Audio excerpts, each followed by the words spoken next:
Selamat siang dari Makassar. Saat ini kita akan memulai diskusi Lakon Nasional, Lakon Dunia yang merupakan program diskusi bagian dari Festival Sastra Lontar yang terselenggara berkat dukungan penuh Kementerian Pendidikan dan Kebudayaan melalui program fasilitasi bidang kebudayaan dan kali ini berkolaborasi dengan Jakarta Content Week atau Jakten. Dan bersama kita semua sudah ada 3 pembicara yang akan merespon tema diskusi kita kali ini perihal lakon nasional dan lakon dunia. Bersama kita ada Bapak Nano Riantiarno. Selamat siang dari Makassar, Pak Nano. Kemudian ada Jonet Suretmoko. Jonet sedang ada di New York saat ini. Dan kemudian ada Ibu Kobina Gilit. Selamat siang dari Makassar, selamat malam di sana. Kawan-kawan sekalian, silakan bergabung bersama kami dan saya ingatkan bahwa kalau ada pertanyaan nanti seputar diskusi kita hari ini bisa di kolom chat dan nanti saya akan ajukan di akhir paparan para pembicara. Saya akan menginformasikan dulu bahwa diskusi kita akan berlangsung selama 1 jam. 5 menit pertama saya akan membacakan biodata pembicara dan membuka diskusi ini. Kemudian para pembicara, 3 orang pembicara akan mendapatkan waktu 10 menit masing-masing untuk menyampaikan paparannya. Kemudian kita ada sesi tanya jawab selama kurang lebih 20 menit. Dan di akhir acara 5 menit kita akan gunakan untuk para pembicara menyampaikan kesimpulan atas atau menyampaikan pandangan akhir atas diskusi ini. Begitu kira-kira aturan main diskusi kita. Untuk kesempatan pertama ini saya akan membacakan dulu biodata 3 pembicara kita siang ini. Yang pertama adalah Kobinah Gilit. Beliau seorang dramaturg, penerjemah, anggota teater mandiri sejak tahun 1988. Banyak menulis tentang teater Indonesia modern dan dipublikasikan di jurnal-jurnal internasional. Kobina juga salah satu editor The Lontar Anthology of Indonesian Drama, volume 3, New Direction di tahun 1965 hingga 1998, diterbitkan di tahun 2017. Dan Island of Imagination edisi pertama, Modern Indonesia Plays, diterbitkan University of Hawaii di tahun 2015, serta sejumlah terjemahan karya drama Indonesia ke dalam bahasa Inggris yang telah diterbitkan di berbagai buku kumpulan karya. Yang kedua, pembicara kita adalah Jonet Suryatmoko, seorang penulis lakon dan sutradara teater Gardanala yang berada di Yogyakarta. Kumpulan lakon yang telah diterbitkan oleh Lontar adalah Trisam, A Play in One Act, itu terbit di tahun 2015, dan saat ini sedang menempuh pendidikan doktoral di Amerika Serikat. Kemudian yang terakhir, Bapak Nano Riantiarno adalah penulis, sutradara, pendiri teater Koma, dan telah menulis puluhan naskah lakon, dan sangat berpengalaman menyadur lakon asing untuk pementasan teater Koma. Karyanya, Trilogi Opera Kecoa, diterbitkan dalam bahasa Inggris oleh Yayasan Lontar. Baik, kawan-kawan sekalian, peserta diskusi Festival Sastra Lontar kali ini, untuk kesempatan pertama, 10 menit pertama, saya akan berikan kepada Ibu Kobinah Gilit. Saya persilahkan. Oke, terima kasih. Selamat pagi Indonesia, Mas Nano dan Cinta yang terhormat, dan selamat malam di Amerika, Mas Jonet. Terima kasih kepada semua orang yang membuat panel ini menjadi kenyataan dan saat pandemi yang membuat kita terpisah secara fisik, tetapi di sisi lain telah menjadi tempat untuk wawancara internasional tentang platform internet baru. Dalam pandemi dunia ini, sebelum kita mulai, saya mau minta tolong bantu saya jika bahasa Indonesia saya agak kacau atau kurang jelas. Saya masih dalam pemulihan dari kasus COVID yang serius. Jadi terkadang agak sulit untuk berpikir dalam 2 bahasa. Saya juga ingin meluangkan waktu sejenak untuk menyatakan bahwa COVID itu nyata dan itu dapat membuat Anda sangat sakit dan bahkan mati. Harap jaga diri Anda dan komunitas Anda dengan baik. Kenakan masker dan cuci tangan Anda. Maaf, saya harus. Oke, dan yang berikutnya. Sekarang. Nah, ini deskripsi rinci dari sesi ini adalah kita baca sendiri, tapi rincinya itu mengenai pengaruh perkembangan teater modern di Indonesia dari teater Barat. Dan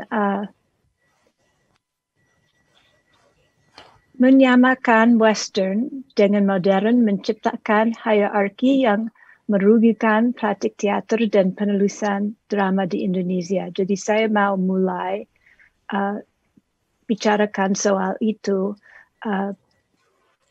istilahnya Western sama modern waktu bicarakan soal drama di Indonesia. Dan juga saya ingin membuang pembelahan Timur Barat dan lebih spesifik pada asal usul pengaruh dalam perkembangan drama Indonesia. Mari kita pikirkan juga Timur dan Barat tanpa menggunakan huruf besar, huruf kecil aja pada awalnya. Indonesia memiliki sejarah panjang dalam mensintesis pengaruh luar negeri, budaya menjadi budaya dan kepercayaan asli, termasuk Buddha, Hindu, Islam, dan Kristen, serta bahasa seperti bahasa pergaulan daerah Melayu sebagai dasar bahasa Indonesia nasional. Bahasa Indonesia itu bersama dengan banyak kata yang berasal dari bahasa Sanskerta, Arab, Portugis, Belanda, Inggris, serta beberapa bahasa asli, paling sering bahasa Jawa dan Betawi. Bahasa Indonesia dan agama utama yang dianut di Indonesia lebih mirip gado-gado daripada rendang yang mudah dibedakan dengan makanannya lain di sekitarnya. Hal yang sama terjadi pada perkembangan teater di Indonesia. Tidak ada kata dalam bahasa Indonesia untuk teater. Tidak ada yang asli bahasa Indonesia untuk teater kecuali untuk menunjuk pada sebuah bangunan. Akar bahasa Yunani dari teater dari kata teatron atau tempat melihat, menekankan konsep melihat sesuai dengan kata Indonesia, tontonan yang bisa dibilang bukan modern atau tradisional. Penyebut projek teater muncul dengan berdirinya Akademi Teater Nasional ATNI, Akademi Teater Nasional Indonesia, dan Astrafi di Jogja didirikan pasca kemerdekaan. Sampai saat itu, kata-kata seperti bangsawan, sandiwara, komedi Istanbul, opera Melayu, dan tonil digunakan. Beberapa kelompok yang berbasis di Jogja dan Bandung kemudian menggunakan kata tersebut dalam nama kelompoknya. Misalnya Studi Klub Teater Bandung, Teater Indonesia, Teater Muslim, dan lain-lain. Sebagai cara untuk mengangkat apa yang mereka lakukan agar dapat disejarahkan dengan bentuk seni internasional. Bentuk-bentuk teater modern ini sebagai lawan dari bentuk-bentuk teater adat tradisional sangat menarik dari kelompok teater keliling dari Bombay dan Malaysia serta opera Tionghoa lokal. Tontonan adat seperti lenong juga menginformasikan perkembangan teater. Saya bisa orang mengerti apa saya bilang, saya minta maaf lagi. Saya baca karena pikiran saya agak kacau. Bentuk-bentuk teater modern ini sejak awal abad ke-20 dipengaruhi oleh bentuk-bentuk pertunjukan Asia lainnya yang pada gilirannya dipengaruhi oleh teater Barat. Tidak ada yang namanya budaya murni, terutama jika kita memperhitungkan bahwa Alexander Agung misalnya yang dibimbing oleh Aristotle, yang menulis The Poetics, yang ditulis pada 33 sebelum Masehi BC, menjadi dasar kanon teater sampai sekarang, membawa serta konvensi teater Yunani ke India. Konvensi teater Yunani ini membentuk drama Sanskerta yang pada gilirannya telah mempengaruhi bentuk-bentuk teater di seluruh dunia, khususnya Eropa selama periode neoklasik ke abad ke-17. Dapat dikatakan bahwa kolonialisme akhir abad ke-19 juga mengaburkan garis antara Timur dan Barat dengan maraknya pameran kolonial dan dunia yang memamerkan kekayaan komersial dan budaya dari koloni. Misalnya, Antonin Artaud terinspirasi oleh penari Bali pada tahun 1931 untuk menghadapi kekuatan metafisik tak terlihat yang mendikte kehidupan kita, sementara teori Bertolt Brecht tentang teater epik dikonfirmasi ketika dia melihat Mai Lanfang melakukan Chinese opera Cina di Moskow pada tahun 1935. Baik Artaud maupun Brecht memiliki menjadi pemberi pengaruh yang kuat di teater Indonesia. Ahli teori drama Eropa yang asalnya terinspirasi oleh pertunjukan Bali dan Cina kembali ke Asia. Ini adalah dialog melingkar yang menghalangi perbedaan tajam antara Timur dan Barat.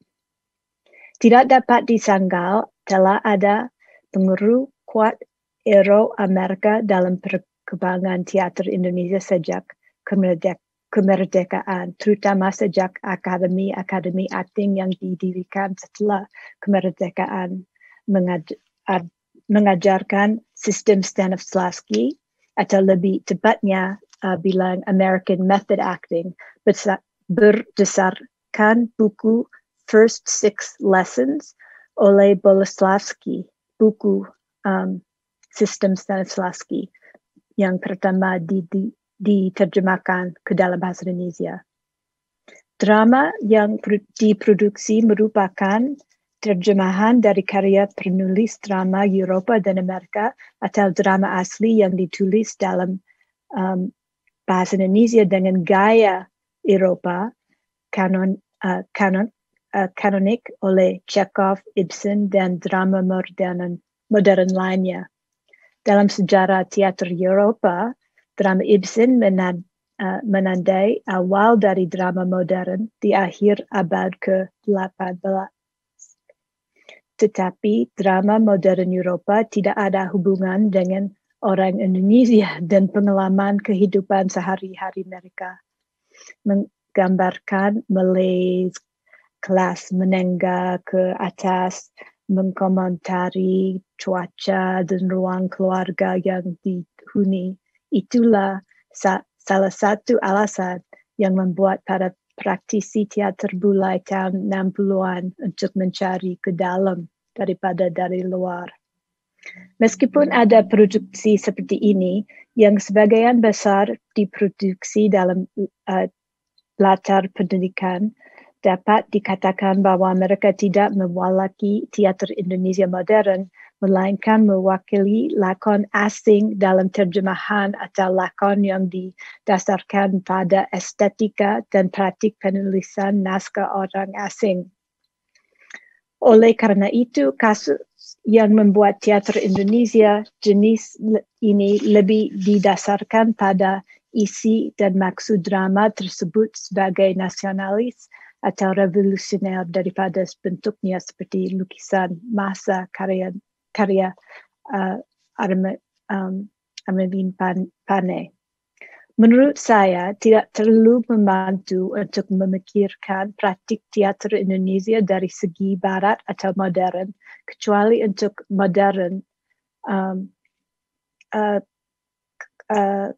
kecuali kita mempertimbangkannya dalam dialog dengan konsep modernitas.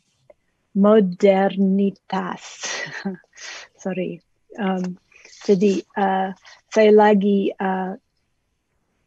menanyakan apa itu modern dan barat dalam diskusi teater Indonesia. Seperti gerakan teater lainnya di seluruh dunia, di negara-negara pasca kolonial di Asia, Afrika, dan Amerika Selatan, mulai tahun 60-an, teater Indonesia beralih ke sumber-sumber kearifan lokal. Teater pasca kolonial sering berpartisipasi dalam proyek pembangunan identitas nasional meskipun tidak ada identitas nasional yang nyata. Karena bangsa pasca kolonial terdiri dari begitu banyak kelompok etnis yang berbeda. Maaf, Kobina, 2 menit lagi ya, saya ingat. Oke. Jadi saya mau bicarakan soal waktu saya masuk ke dalam pelajaran teater Indonesia itu memang lewat pertemuan dengan Mas Putu Wijaya di teater La Mama di downtown New York. Itu memang teater yang terkenal di dunia untuk teater eksperimental. Jadi saya mulai dalam proyek ini dari seperti orang dari luar lihat teater asing. Sesudah saya bertemu Mas Putu waktu dia ada di La Mama Theater, dia minta saya ikut menjadi stage manajernya, terus pulang ke Indonesia menjadi stage manager dengan grupnya teater mandiri yang saya menjadi anggota sampai sekarang. Jadi lebih daripada 30 tahun saya ikut teater itu. Dan karena saya masuk dalam diskusi ini dari segi Mas Putu, saya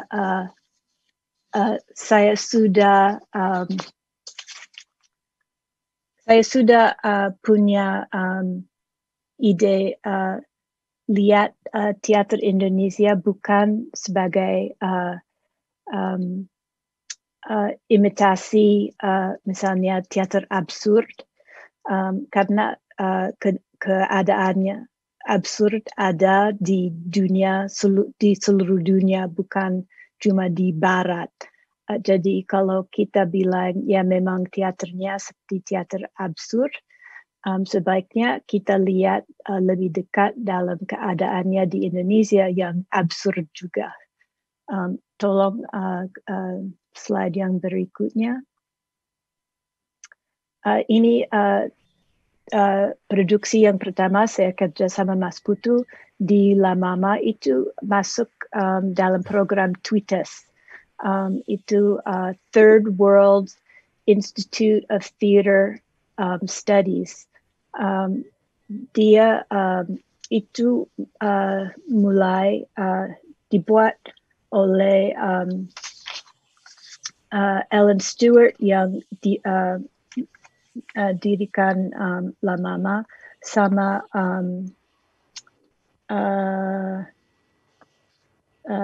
saya lupa namanya sebentar, tapi orangnya yang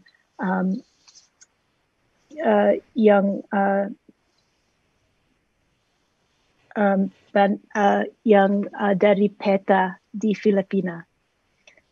Ini memang kesempatan buat orang yang bisa ke Amerika untuk kasih lihat teaternya. Jadi saya lihat teater Indonesia kali yang pertama sebagai orang asing, lihat sesuatu yang asing. Dan sesudah main itu saya ikut grupnya dan saya bisa lihat dan studi lebih dekat bagaimana dalam konteks Indonesia teater itu muncul. Tolong slide yang 1 menit lagi ya, Kobina. Ya, oke. Ini cuma daftar semua yang masuk dalam program TWITES tahun 1988. Slide berikutnya, silakan.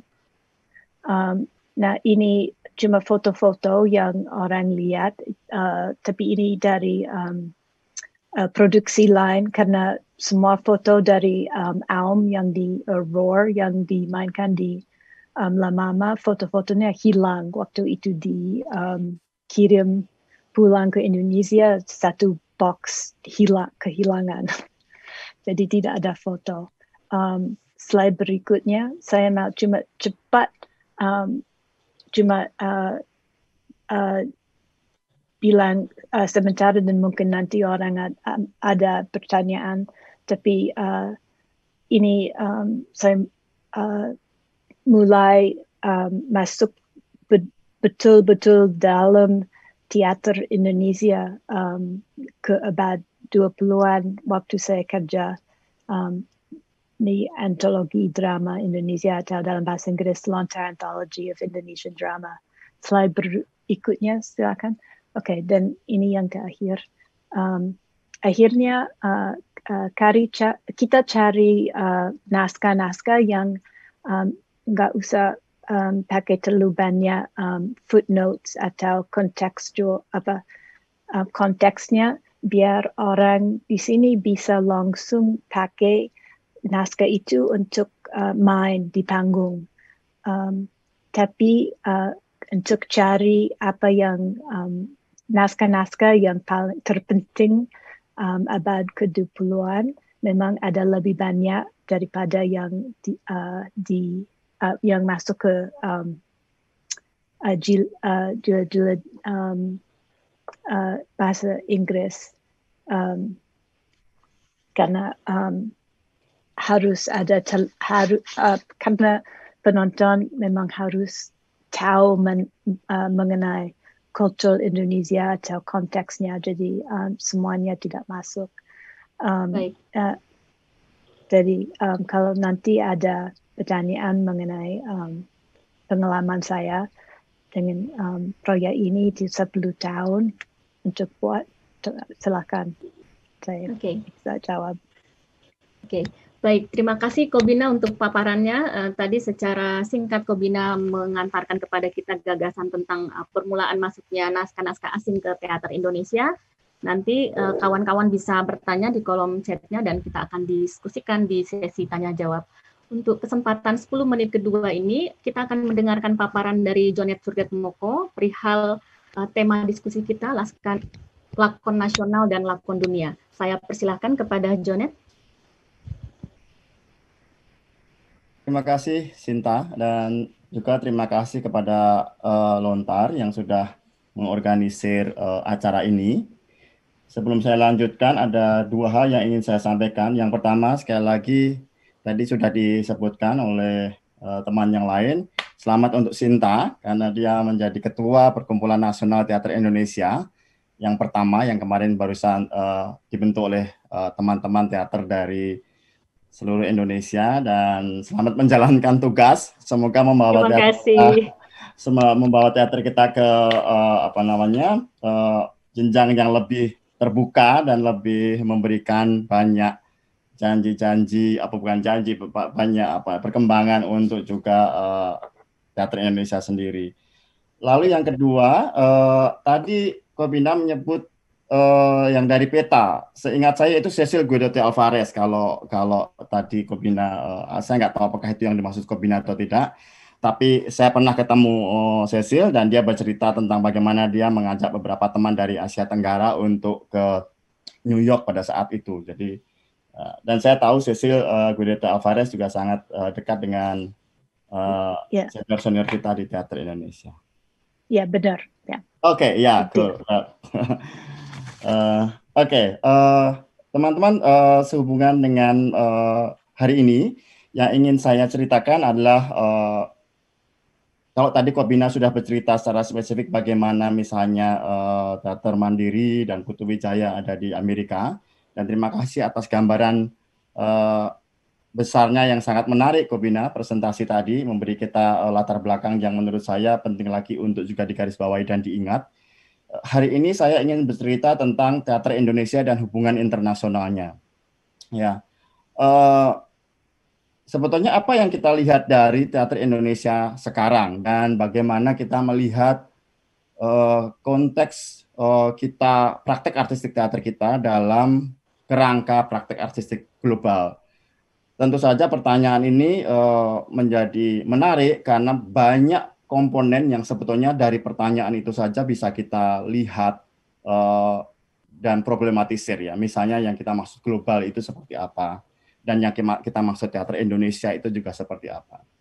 Sebelum saya masuk ke sana, saya ingin menceritakan beberapa hal yang menurut kita, menurut saya bisa mempengaruhi bagaimana kita berinteraksi dalam pergaulan global itu.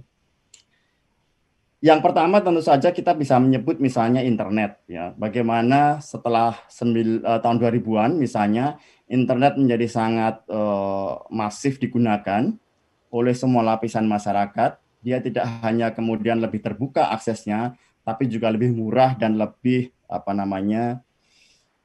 terjangkau oleh banyak lapisan ya. Meskipun ini juga sekali lagi bermasalah kalau kita mengambil atau mentotalisir semuanya, karena tentu saja akses internet tidak semuanya juga sama, jadi juga masih punya kendala dan batasan itu. Tetapi dari internet ini kita bisa melihat bagaimana perkembangan hubungan kita dengan global tidak harus dilalui dengan perjalanan fisik sebagaimana yang dulu dilakukan sebelum internet terjadi ya. Kalau teman-teman bicara dengan sutradara yang datang setelah masa itu, misalnya Ria Peppermoon yang mungkin juga nonton pada hari ini, Ria belajar bagaimana dia membuat boneka, menyutradarai teater boneka, dia bercerita banyak dari eksplorasi dia dengan internet gitu. Jadi Anda bayangkan satu kemampuan teater bernama penyutradaraan dan penyusunan teater yang dulunya sangat ditentukan oleh proses yang mungkin harus belajar di beberapa tempat, itu kemudian bisa sangat terwujud dan sangat termediasi dengan pengetahuan lewat internet itu. Ria kalau nonton nanti bisa komentar juga di sini apakah itu benar atau salah. Lalu yang kedua tentang gagasan dan perkembangan kesenian dunia terkait dengan misalnya ide neoliberalisme. Di sini kita bisa menunjuk misalnya artis mobility menjadi satu hal yang sekarang seperti menjadi mata uang bagaimana kita terlibat pada pergaulan global. Artis mobility ini tentu saja kita bisa melihat paling banyak misalnya di teman-teman seni rupa ya, terkait dengan pameran dan art market di banyak belahan dunia. Tetapi di teater kita juga bisa melihatnya banyak perjalanan-perjalanan global dilakukan oleh artis kita karena kita semakin terhubung dengan belahan dunia lain itu. Tentu saja kita perlu menyebut beberapa peran yang ada di sini, misalnya lembaga-lembaga asing yang membuka kesempatan itu ya, misalnya baik dari Goethe Institute ataupun CCF ataupun Japan Foundation ataupun British Council misalnya yang aktif itu, beberapa lembaga asing itu, dan juga misalnya dari Kementerian Pendidikan dan Kebudayaan yang juga selama beberapa tahun terakhir mengupayakan kemungkinan-kemungkinan itu ya. Komite Buku Nasional juga sempat menginisiasi beberapa residensi dan mengajak beberapa penulis, sejumlah penulis pada pameran-pameran yang ada di luar, dan menghubungkan penulis naskah lakon kita dengan penulis naskah lakon di luar. Jadi pertemuan dan mobilitas kesenimanan ini menjadi satu hal yang kita bisa lihat penting di dalam hubungan kita dengan dunia internasional.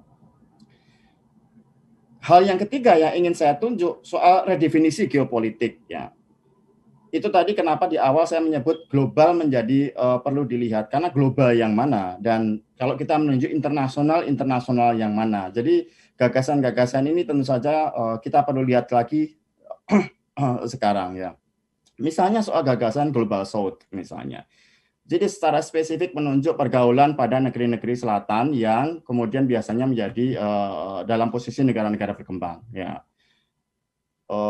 Di teater Indonesia saya belum terlalu melihat gerakan ini muncul, tetapi misalnya di seni rupa seperti di Biennale Jogja, mereka tidak menyebut Global South tapi menghubungkan diri dengan gagasan ekuator misalnya. Jadi selama 10 tahun terakhir Biennale Jogja sebagai platform seni rupa di Indonesia menghubungkan diri dengan negara-negara yang ada di sabuk khatulistiwa ya. Dari India, lalu Timur Tengah, lalu Nigeria, sampai kemudian Brasil, lalu yang terakhir kemarin misalnya dengan Asia Tenggara. Artinya itu juga bisa menunjuk pergaulan internasional, tapi lebih spesifik, bukan pergaulan internasional dalam pengertian yang sangat luas. Kedua, geopolitik misalnya kita melihat kawasan regional ya, Asia Tenggara gitu. Kita melihat pergaulan kita 5 tahun atau 10 tahun terakhir dengan Asia Tenggara seperti mengenang bagaimana tahun 60-an dan 70-an itu senior-senior kita bergaul di lingkaran Asia Tenggara. Saya tadi menyebut Cecil Gureta Alvarez yang sangat dekat dengan senior-senior kita pada saat itu, dan mereka bersama-sama ke Amerika untuk showcase. Seingat saya, Kobina nanti mungkin bisa merevisi kalau saya salah, dan itu menjadi salah satu fondasi bagaimana kita terhubung secara regional. Setelah tahun 2000-an, generasi yang baru saya lihat juga tidak melihat global melulu dalam pandangan ke misalnya ke Eropa, ke Amerika, tetapi justru dalam pengertian regional yang sangat spesifik bernama Asia Tenggara. Terkait dengan hubungan-hubungan dengan misalnya teman-teman teater di Bangkok, atau di Singapura, atau di Kuala Lumpur, atau di Filipina misalnya, di Vietnam atau Kamboja. Dan ini tentu saja menjadi menarik karena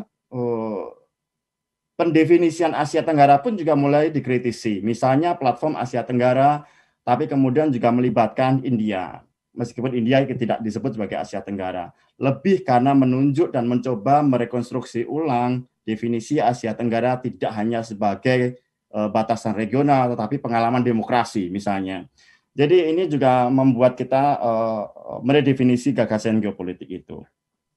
Terkait Asia misalnya, kita juga bisa melihat kemarin persiapan Tokyo Olympic, Japan Foundation membuat satu institusi yang bermain sangat penting selama 10 tahun terakhir, misalnya dengan membuat Asia Center yang menyediakan dukungan pada percakapan artistik antara seniman-seniman Asia Tenggara dan Jepang.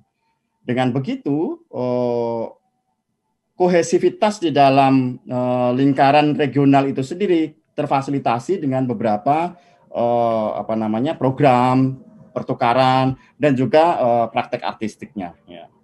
Jadi 3 hal itu saya pikir yang secara dari luar kita bisa melihat apa yang bisa mempengaruhi internet, artist mobility, dan juga predefinisian geopolitik. Di dalam Indonesia sendiri, bagaimana kita melihatnya? Ya, saya mencoba merujuk misalnya dalam hal 20 tahun terakhir. Jadi semenjak tahun 2000-an atau kalau mau dihubungkan dengan pasca reformasi juga bisa. Beberapa minggu yang lalu saya sempat menulis di harian Kompas tentang bagaimana rimpang teater kita tumbuh. Kata rimpang menjadi sangat penting untuk menunjukkan bahwa teater Indonesia, saya pikir sekarang bukan lagi batang besar yang menjulang, sebagaimana kita lihat dulu misalnya tahun 70-an atau 60-an di Jawa atau misalnya di Jakarta saja dengan tim misalnya. Tetapi dia menjadi rimpang, jadi dia menjalar dan kita tidak bisa menyebut lagi teater Indonesia sebagai satu pokok yang, oh itu teater Indonesia. Jadi rimpang ini kemudian dia bisa menjalar kemana-mana dan mempunyai perkembangan dan kontribusi pada produksi pengetahuan yang menurut saya relatif setara. Saya bilang relatif setara. Jadi kalau dulu teater ada di kota-kota besar, misalnya ya kalau di Jawa kita bisa lihat Jakarta, Bandung, Jogja, misalnya Surabaya.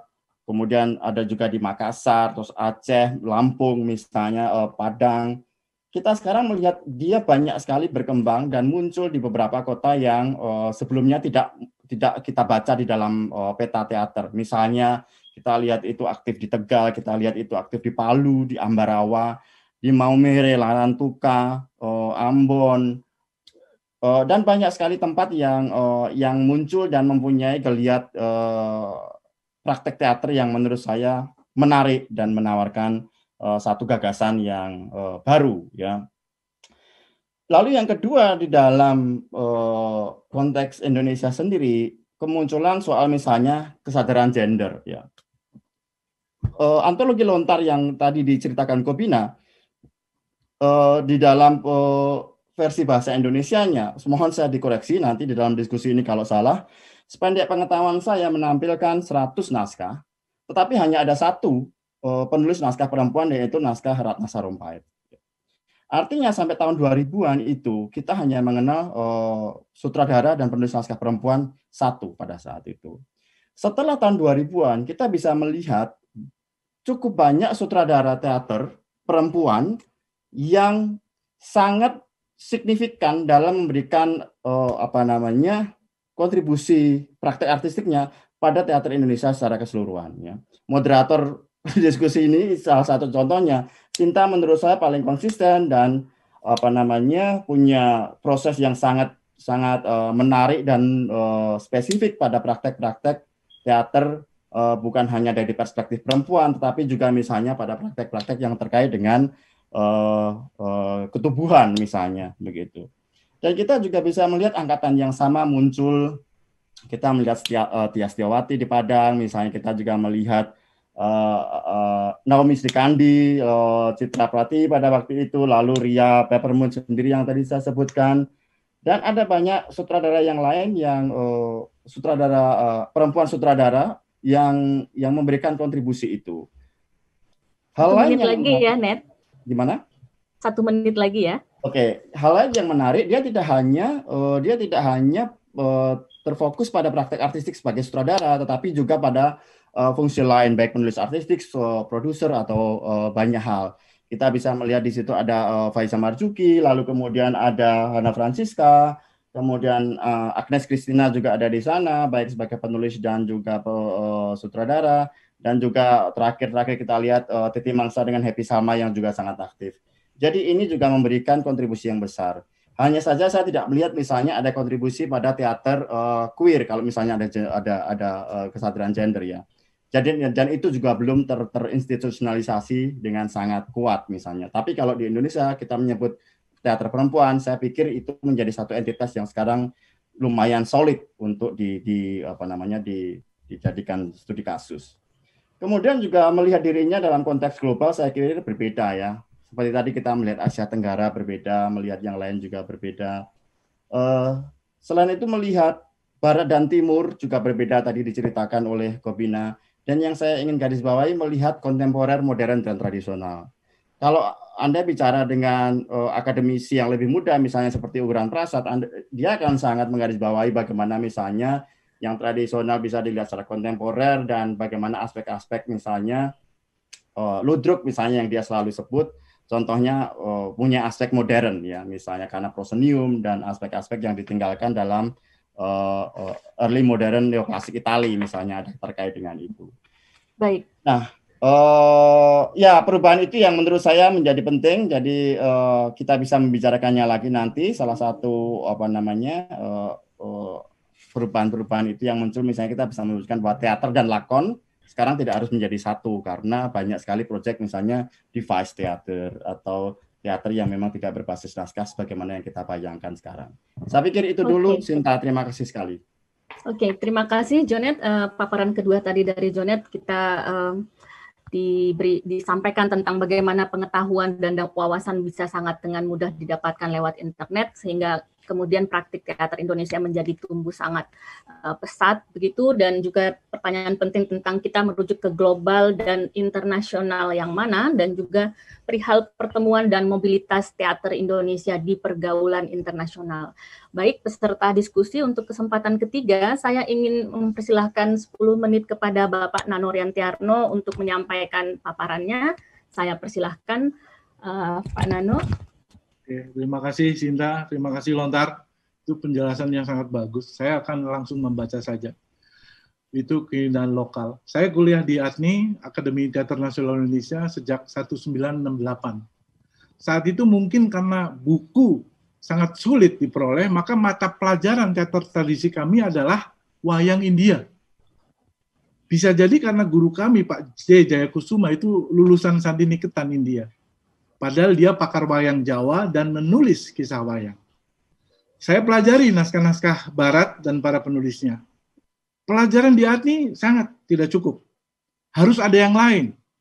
Dan saya masih ingat pada suatu saat nanti, kelak saya akan mempelajari teater milik sendiri. Teater Indonesia. Itu sudah ada di dalam hati pada saat itu. Bersama Teguh Karya, saya ikut mendirikan teater populer. Tahun 1968. Saya ikut beberapa film yang dia sutradarai, lalu pada tahun 1975 saya keliling Indonesia. Nah, sejak itulah saya mulai mempelajari teater Indonesia. Pengetahuan yang ada di Indonesia saat ini saya catat, saat itu ya saya catat, penjelasan lama atau baru, semua buku terbitan lama atau hanya sekedar catatan saya pelajari. Saya mulai belajar dari berbagai dalang. Saya mulai menonton berbagai jenis wayang dan teater tradisi. Ini yang seharusnya saya pelajari sejak dahulu kala. Di teater populer, saya belajar menulis skenario film, menulis naskah drama, akting, dan penyutradaraan. Naskah drama saya beberapa kali menang sayembara dan mulai dipentaskan di Taman Ismail Marzuki. Ketika Teguh Karya semakin asik bikin film pada tahun 1976, saya segera mengumpulkan beberapa teman. Salah satunya adalah Ratna Majid, waktu itu kami belum menikah, dan kami mendirikan kelompok teater 1 Maret 1977, dan kelompok itu saya beri nama Teater Koma. Mendirikan kelompok teater bukan perkara gampang. Kami, saya dan Ratna menikah tahun 1978, dan pada tahun itu pula saya pergi ke Amerika Serikat selama 6 bulan. Saya bekerja, Ratna juga bekerja, paling tidak selama 6 tahun kami puasa. Membikin teater sungguh tidak ada penghasilan.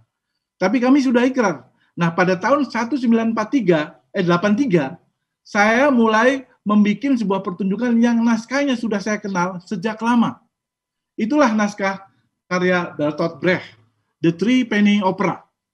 Saya mengenal musik Kurt Weill 10 tahun yang lalu. Saya sangat hafal lagunya. Setelah saya membaca naskahnya, tahun 1973, yang segera saya cari sesudah saya hafal lagunya, terbit Satu Kehendak.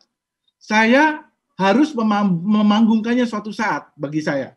Three Penny Opera adalah semacam obsesi buat saya. Siapa Bertolt Brecht? Saya kira orang teater tahu, dia adalah kenal konsep Brecht, teater epik dan alienasi. Itu teater epik sebagian diilhami oleh pemanggungan Erwin Piscator. Itu ketika dia menyadur novel Hasek, The Good Soldier's Strike, untuk dipanggungkan. Lalu Bertolt Brecht mulai bekerja sama dengan komponis Kurt Weill. Naskah ini saya panggungkan karena memiliki suasana yang sama dengan Indonesia terusnya. Keadilan dan ketidakadilan, korupsi, kecurigaan, intrik, Dan suasana yang membuat kita sulit membedakan antara kebenaran dan ketidakbenaran. Di samping masalah yang tetap menjadi problem paling pokok, perut bagian besar rakyat Indonesia tetap miskin. Naskah itu saya sadur, saya ubah judulnya menjadi Opera Ikan Asin. Bukankah lebih mudah jika kita hanya menerjemahkan saja? Tidak.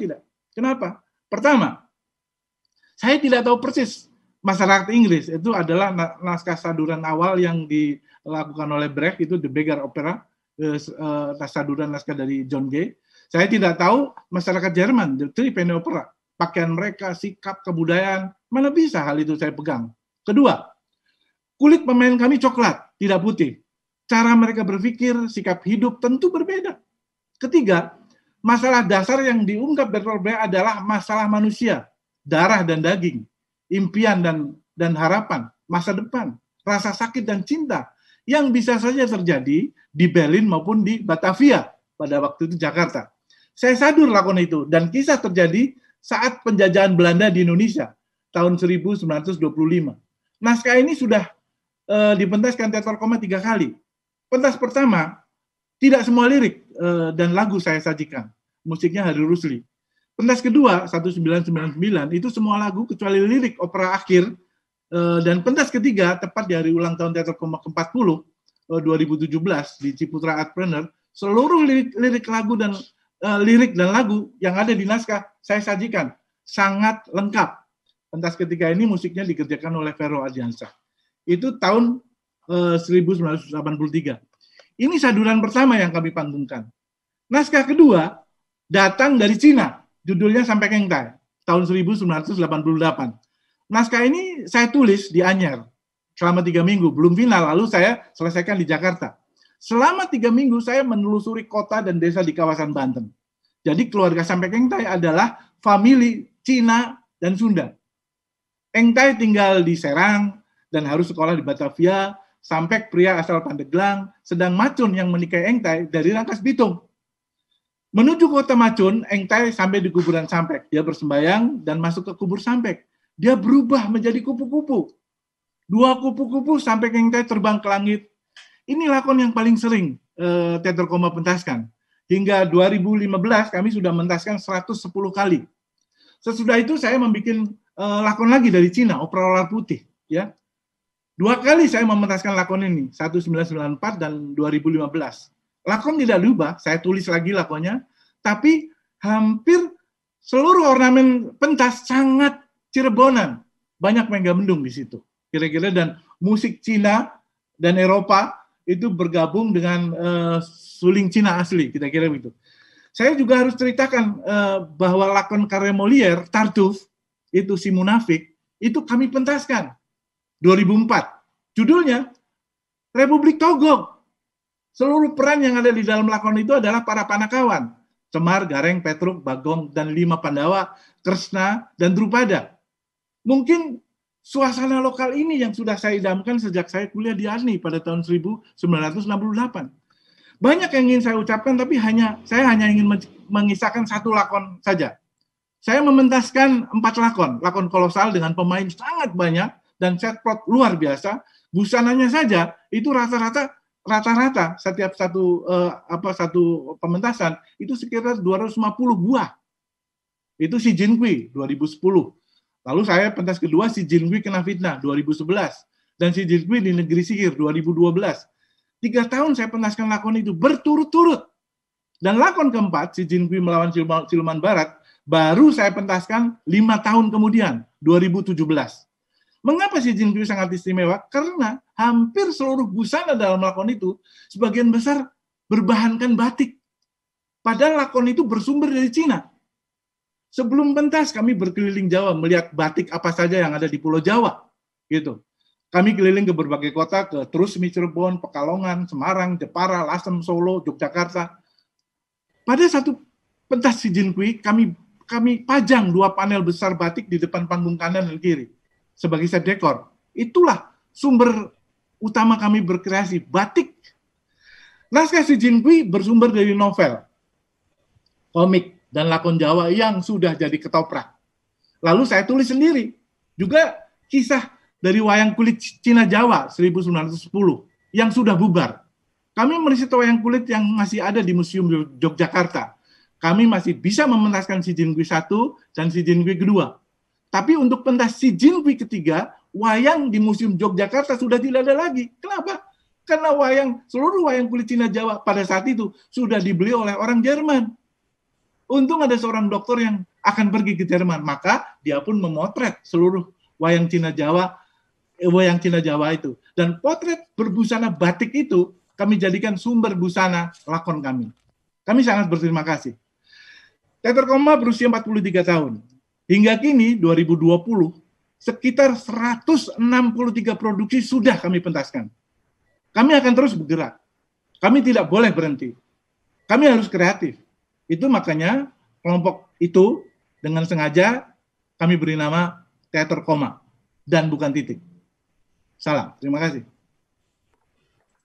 Baik, terima kasih Pak Nano untuk paparannya. Tadi saya menggarisbawahi hal penting yang disampaikan Pak Nano, bagaimana pentingnya tafsir lokal atas naskah-naskah asing tersebut, dan bagaimana pentingnya sikap kebudayaan untuk melihat naskah-naskah asing itu. Jadi tidak mengambil seluruhnya, tapi juga memasukkan apa yang kita sebut sebagai lokal atau yang tradisi. Baik, para peserta diskusi, ini 3 paparan yang sangat menarik menurut saya dari 3 pembicara yang membuka perspektif kita tentang perjalanan naskah lakon di Indonesia dan pengaruh naskah asing di teater Indonesia. Saya persilahkan sambil saya cek apakah ada pertanyaan dari, kita masih punya 7 menit, pertanyaan dari peserta diskusi. Baik. Ini ada satu pertanyaan dari peserta diskusi dari Arifa, usianya 22 tahun. Pertanyaan Arifa adalah bagaimana upaya tim produksi untuk memberlangsungkan pentas teater di situasi pandemi yang masih berlangsung saat ini. Saya mungkin bisa mempersilakan ke Pak Nano untuk merespon pertanyaan ini. Silakan. Jawabannya adalah digitalisasi. Kami sudah melakukan hal itu. Jadi ada pementasan pertama itu sudah dipentaskan di YouTube. Kedua sudah dipentaskan, ketiga sudah dipentaskan, yang keempat belum. Keempat itu sutradaranya Rangga Buana, Satria Rangga Buana. Rangga Renjano. Dan kemudian lagu itu baru 3. Satu lagi terakhir adalah Selamat Raharjo yang nanti yang nyanyi. Terus kemudian kami juga memanggungkan lakon-lakon sebelum ada pandemi. Jadi lakon-lakon lama itu sekitar 2000 sekian lah gitu sampai dengan terakhir. Itu saja. Jadi digitalisasi Koma itu sangat penting buat kami karena dalam masa pandemi ini semua melakukan seperti itu. Orang kadang-kadang memanggungkan itu. Tapi kami sudah punya program. Kira-kira begitu, Bu Sinta. Baik. Jadi pindah ke platform digitalisasi begitu ya. Kobina dan Jonet ingin merespon pertanyaan ini? Baik, kalau belum, saya punya pertanyaan untuk 3 pembicara ini. Kita tadi sudah mendengarkan bagaimana masuknya naskah-naskah asing ke teater Indonesia dan bagaimana pengaruhnya di awal terhadap teater modern Indonesia.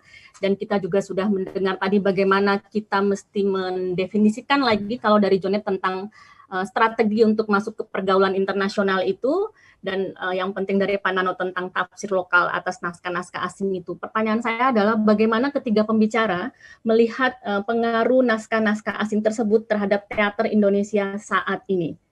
Apakah masih semasif yang dulu, ataukah ada gejala atau fenomena lain yang berlangsung di teater Indonesia saat ini?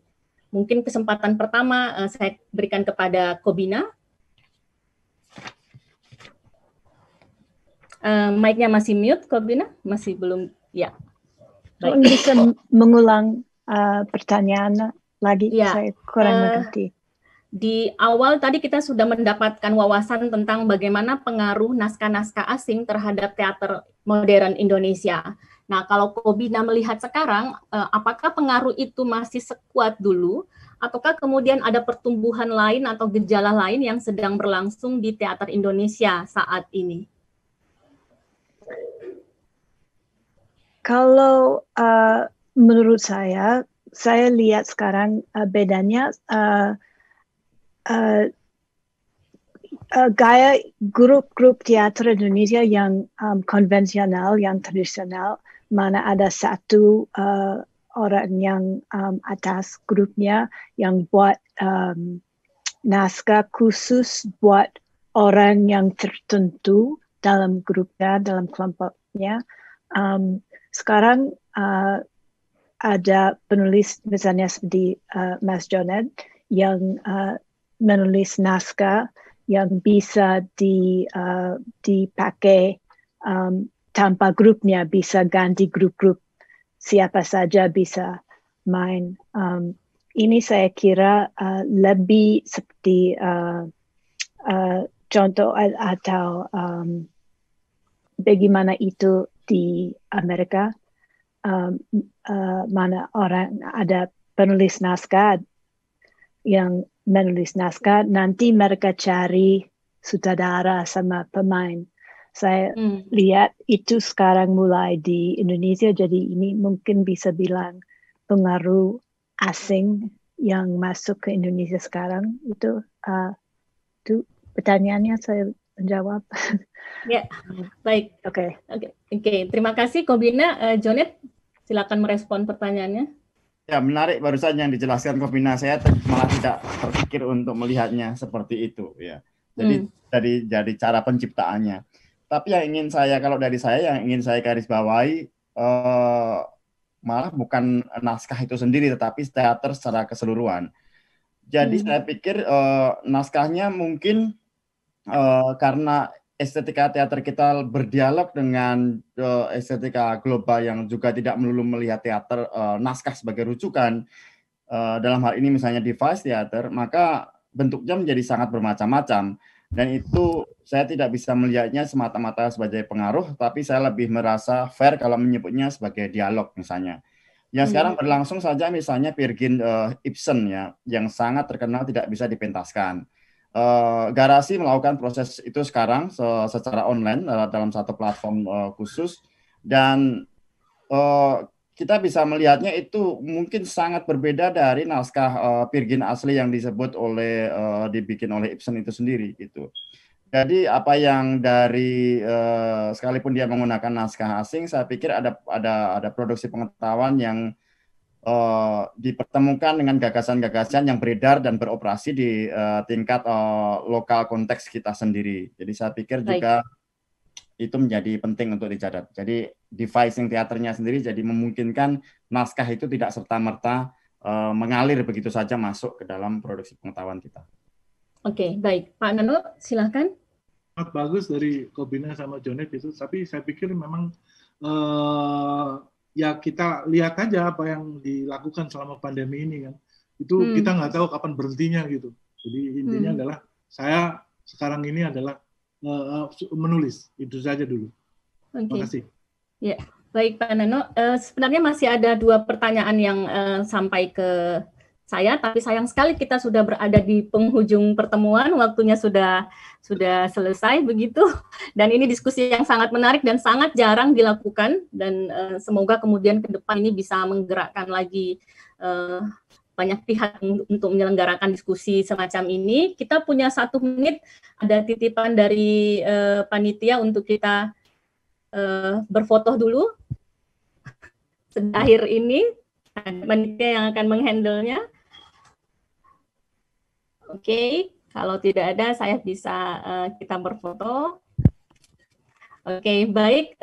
Di penghujung acara ini saya ingin mengucapkan terima kasih kepada ketiga pembicara kita siang ini dengan memberi kita wawasan dan perspektif yang berbeda lagi tentang bagaimana naskah asing dan masuk ke teater modern Indonesia dan bagaimana dialog itu terus. Ya, tapi terima kasih kita sudah bersama-sama di diskusi ini. Semoga sehat-sehat semuanya. Sampai jumpa di diskusi semacam ini berikutnya. Selamat siang dari Makassar. Ya, terima kasih Pak Nano, Kobina, Jonet, Festival Sastra Lontar, Jakarta Content Week. Makasih ya. Ya, terima kasih. Kobina, Dama Cinta. Ya, semua sehat.